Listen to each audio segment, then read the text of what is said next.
Hello viewers, তোমরা দেখছো PSC আড্ডা। আজকের ক্লাসে তোমাদের স্বাগতম। WBCS, PSC clerkship, food SI বা মিসলেনিয়াস পরীক্ষায় জেনারেল স্টাডিজ থেকে যেমন প্রশ্ন আসে আমার এই চ্যানেলে ঠিক সেরকমই ভিডিও বানানো হয়। যদি চ্যানেলটিকে ভালো লাগে অবশ্যই চ্যানেলটিকে সাবস্ক্রাইব করে বেল আইকন বাজিয়ে রেখো, যাতে এরকম নিত্য নতুন ভিডিও নোটিফিকেশান সবার আগে পেয়ে যাও। চলো ভিডিওটি শুরু করা যাক। আজকের ক্লাসের বিষয় হলো ভূগোল, ভারতের নদ নদী।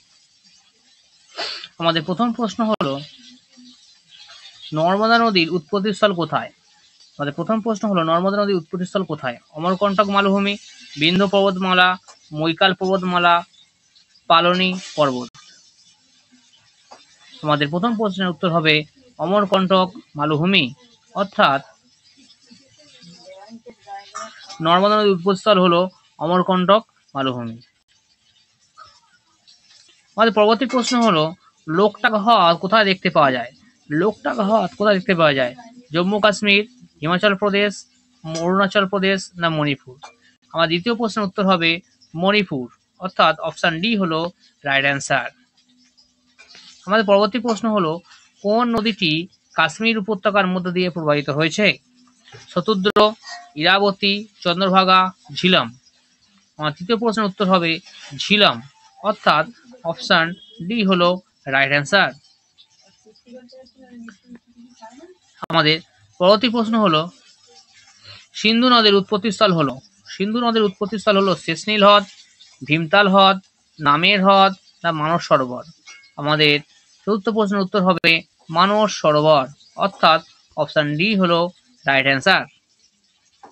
আমাদের পরবর্তী প্রশ্ন হলো কোন ভূমিরূপের মধ্য দিয়ে নর্মদা নদী প্রবাহিত হয়েছে? সিলিনিক্যাল উপত্যকা, ইউ আকৃতির উপত্যকা, চুক্তি দ্বারা গঠিত উপত্যকা না বদ্বীপ? আমাদের পঞ্চম প্রশ্নের উত্তর হয়ে যাবে অপশন সি, অর্থাৎ চুক্তি দ্বারা উপত্যকা। আমাদের পরবর্তী প্রশ্ন হলো গঙ্গা বঙ্গোপসাগরে যে ভূমিরূপের মধ্য দিয়ে প্রবাহিত হয়েছে? গঙ্গা বঙ্গোপসাগরে যে ভূমিরূপের মধ্য দিয়ে প্রবাহিত হয়েছে তা হলো বদ্বীপ, মোহনা, পাখির মতো পায়ের বদ্বীপ না চুক্তি রেখা? আমাদের 6 নম্বর প্রশ্নের উত্তর হবে বদ্বীপ, অর্থাৎ অপশন এ হলো রাইট অ্যান্সার। আমাদের পরবর্তী প্রশ্ন হলো ফারাক্কা বাঁধ এই উদ্দেশ্যে নির্মিত হয়েছে, অর্থাৎ ফারাক্কা বাঁধ নির্মাণের উদ্দেশ্য হলো কি? হুগলি নদীতে জলের প্রবাহ বৃদ্ধি করা, জলবিদ্যুৎ উৎপাদন করা, চাষের জমিতে জল সরবরাহ করা, উপরোক্ত কোনোটি নয়। আমাদের সপ্তম প্রশ্নের উত্তর হবে অপশন এ, অর্থাৎ হুগলি নদীতে জলের প্রবাহ বৃদ্ধি করাই হলো ফারাক্কা বাঁধ নির্মাণের প্রধান উদ্দেশ্য। আমাদের পরবর্তী প্রশ্ন হলো বাঁকড়ারাঙ্গাল বাঁধ কোন নদীর উপর অবস্থিত? বাঁকড়ারাঙ্গাল বাঁধ কোন নদীর উপর অবস্থিত? Option A Jhelum, option B Shatadru, option C Iravati, option D Sindhu. বাঁকড়ারাঙ্গাল বাঁধ অপশন আমাদের পরবর্তী প্রশ্নের উত্তর হবে অপশন বি, অর্থাৎ শতুদ্র। বাঁকড়ারাঙ্গাল বাঁধ শতুদ্র নদীর উপর অবস্থিত। আমাদের পরবর্তী প্রশ্ন হলো কপিলধারা জলপ্রপাত অবস্থিত। কপিলধারা জলপ্রপাত কোন নদীর উপর অবস্থিত? সোন নদীর উপর অবস্থিত, চম্বল নদীর উপর অবস্থিত, নর্মদা নদীর উপর অবস্থিত না কৃষ্ণা নদীর উপর অবস্থিত? আমাদের 9 নম্বর প্রশ্নের উত্তর বা অ্যান্সার হয়ে যাবে অপশন সি, অর্থাৎ নর্মদা নদীর উপর অবস্থিত। কপিলধারা জলপ্রপাতটি নর্মদা নদীর উপর অবস্থিত। আমাদের পরবর্তী প্রশ্ন হলো নাগার্জুন সাগর বহুমুখী প্রকল্পের বাঁধ নিম্নলিখিত নদীর উপর অবস্থিত। মানে নাগার্জুন সাগর বহুমুখী যে প্রকল্পের যে বাঁধ নাগার্জুন সাগর বাঁধ কোন নদীর উপর অবস্থিত? অপশন এ কৃষ্ণা নদীর উপর, option B Kaveri, option C Tungabhadra, option D Son. আমাদের পরবর্তী প্রশ্নের উত্তর হয়ে যাবে কাবেরী, অর্থাৎ অপশন বি হলো রাইট অ্যান্সার। নাগার্জুন সাগর বহুমুখী না, অপশনটার ভুল হয়েছে। এক্ষেত্রে অপশন হবে অপশন এ, অর্থাৎ কৃষ্ণা নদীর উপর অবস্থিত। নাগার্জুন সাগর বহুমুখী প্রকল্পের বাঁধ নিম্নলিখিত নদীর উপর অবস্থিত, অর্থাৎ সেটা অপশন এ হবে রাইট অ্যান্সার, কৃষ্ণা নদীর উপর অবস্থিত। আমাদের পরবর্তী প্রশ্ন হলো গঙ্গার ডান তীরের একটি উল্লেখযোগ্য উপনদী হলো গঙ্গার ডান তীরের একটি উল্লেখযোগ্য উপনদী হলো রামগঙ্গা, গোমতী, যমুনা না কোসি? আমাদের অপশন 11 নম্বর প্রশ্নের গঙ্গার ডান তীরের একটি উল্লেখযোগ্য নদী হলো যমুনা। গঙ্গার ডান তীরের একটি উপনদী হলো যমুনা, অর্থাৎ অপশন সি হলো রাইট অ্যান্সার। গঙ্গার ডান তীরের যে উপনদীগুলি ছিল তার মধ্যে যমুনা ও সোন এই দুটি উপনদী গঙ্গার ডান তীরে দেখতে পাওয়া যায়। আমাদের পরবর্তী প্রশ্ন হলো অলকানন্দা গঙ্গার সঙ্গে মিলিত হয়েছে। অলকানন্দা গঙ্গার সাথে মিলিত হয়েছে এই প্রশ্নের অপশন হলো দেবপ্রয়াগে, রুদ্রপ্রয়াগে, হরিদ্বারে, নন্দপ্রয়াগে। আমাদের পরবর্তী প্রশ্নের উত্তর হবে রুদ্রপ্রয়াগে, অর্থাৎ অপশন বি হলো রাইট অ্যান্সার। অলকানন্দা গঙ্গার সঙ্গে রুদ্রপ্রয়াগে মিলিত হয়েছে। আর পরবর্তী প্রশ্ন হলো যমুনার একটি উপনদীর নাম হলো, যমুনার একটি উপনদীর নাম হলো option A Chambal, option B Ramganga, option C Damodar, option D Rupnarayan. আমাদের 13 নম্বর প্রশ্নের উত্তর হয়ে যাবে অপশন এ চম্বল, অর্থাৎ চম্বল হলো যমুনার একটি উপনদী। আমাদের পরবর্তী প্রশ্ন হলো সিন্ধু নদের উৎপত্তি স্থল হলো, সিন্ধু নদ কোথা থেকে উৎপত্তি লাভ করেছে? অপশন এ গঙ্গোত্রী হিমবাহ, অপশন বি সিংখাবাব হিমবাহ, অপশন সি জেমু হিমবাহ, অপশন ডি চেমাউংদুং হিমবাহ।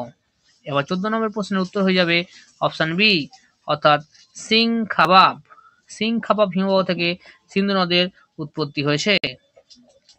আমাদের পরবর্তী প্রশ্ন হলো কোনটি সিন্ধুর উপনদী নয়? কোনটি সিন্ধুর উপনদী নয়? Option A Iravati, option B Bipasha, option C Vitasta, option D Kosi. এই প্রশ্নের উত্তর হয়ে যাবে অপশন ডি কোসি, অর্থাৎ সিন্ধু নদীর যে 5টি উপনদী হয় ইরাবতী, বিপাশা, বিতস্তা, চন্দ্রভাগা ও ঝিলম বা শতদ্র, এই 5টি নদী হলো সিন্ধুর উপনদী। কোসি নদীটি সিন্ধুর উপনদী নয়। আমাদের পরবর্তী প্রশ্ন হলো লুনি নদীর উৎপত্তিস্থল হলো, অর্থাৎ ভারতের একটি অন্তর্বাহী নদী হলো লুনি, এটি কোথা থেকে উৎপত্তি লাভ করেছে? অপশন এ আনাসাগর হ্রদ, অপশন বি মহাকাল পর্বত, অপশন সি আরাবল্লী পর্বত, অপশন ডি অমরকণ্টক পর্বত। আমাদের এই 16 নম্বর প্রশ্নের উত্তর হয়ে যাবে অপশন সি, অর্থাৎ আরাবল্লী পর্বত। লুনি নদীটি আরাবল্লী পর্বত থেকে উৎপত্তি লাভ করেছে। আমাদের পরবর্তী প্রশ্ন হলো ব্রহ্মপুত্র বাংলাদেশে যে নামে প্রবাহিত হয়েছে, অর্থাৎ ব্রহ্মপুত্র বাংলাদেশে যে নামে পরিচিত তা option A Padma, option B Ganga Yamuna, option C Damodar, option D Torsa. পরবর্তী ক্ষেত্রে আমার 17 নম্বর প্রশ্নের উত্তর হয়ে যাবে যমুনা, অর্থাৎ অপশন বি হলো রাইট অ্যান্সার। ব্রহ্মপুত্র বাংলাদেশের যমুনা নামে পরিচিত। বন্ধুরা ভিডিওটি অবশ্যই ভালো করে দেখো প্রথম থেকে শেষ পর্যন্ত। আশা করি তোমাদের ভিডিওটি অবশ্যই ভালো লাগবে। যদি ভালো লাগে অবশ্যই একটি লাইক ও সাবস্ক্রাইব করে পাশে থেকো। আমাদের পরবর্তী প্রশ্ন হলো অমরাবতী কোন নদীর উপনদী? অমরাবতী কোন নদীর উপনদী? আমাদের অপশন এ হলো Kaveri, option B Krishna, option C Mahanadi, option D Godavari. Amaravati কোন নদীর উপনদী? এই ক্ষেত্রে আমাদের প্রশ্নের উত্তর হয়ে যাবে অপশন এ, অর্থাৎ অমরাবতী কাবেরী নদীর উপনদী। আমাদের পরবর্তী প্রশ্ন হলো সহস্রধারা জলপ্রপাত কোন নদীর উপর অবস্থিত? সহস্রধারা জলপ্রপাত option A Narmada, option B Kaveri, option C Sharavati, option D Krishna. আমাদের 19 নম্বর প্রশ্নের উত্তর হয়ে যাবে অপশন এ নর্মদা, অর্থাৎ সহস্রধারা জলপ্রপাত নর্মদা নদীর উপর অবস্থিত। আমাদের পরবর্তী প্রশ্ন হলো নাসিক শহরটি কোন নদীর তীরে অবস্থিত? নাসিক শহরটি কোন নদীর তীরে অবস্থিত? এবার অপশন এ হলো Godavari, option B Krishna, option C Kaveri, option D Luni.